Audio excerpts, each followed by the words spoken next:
మన ఆకాంక్ష ఫౌండేషన్ వారి ఆధ్వర్యంలో ఈరోజు సందర్భం ఏంటంటే కీర్తి శేషులైన శ్రీ ఏపీ నారాయణ గారి ద్వితీయ వర్ధంతి సందర్భంగా వారి కుమార్తె పాండిచేరి నుంచి వారి కుమార్తె ఏపీ దీనా గారు మనకి అన్నదానం కార్యక్రమం జరిపించడం జరుగుతుంది.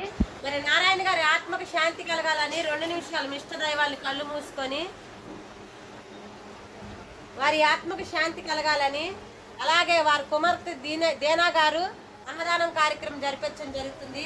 ఆ కుమార్తెకి సంపూర్ణమైన ఆరోగ్యంతో, ఆయురారోగ్యాలతో, అష్టైశ్వర్యాలతో, వారి తండ్రి ఆశీస్సులతో, పెద్దవాళ్ళు మీ ఆశీస్సులు కూడా దీనా గారికి ఎల్లవేళ సంపూర్ణంగా ఉండాలని మనస్ఫూర్తిగా కోరుకుంటూ, మరి అన్నదానం చేస్తున్న మేడం గారికి, మేడం గారి కుటుంబ సభ్యులకి, అలాగే మన ఆకాంక్ష ఫౌండేషన్ వారి టీం అందరం కూడా మా హృదయపూర్వకంగా ధన్యవాదం తెలియజేసుకుంటూ, అన్నదాత అన్నదాత అన్నదాత సుఖీ భవ సుఖీ భవ. అమ్మ తినే ముందు సందర్భం ఏదైనా సరే మనకి అన్నం పెట్టే దాతలు బాగుండాలి. వారు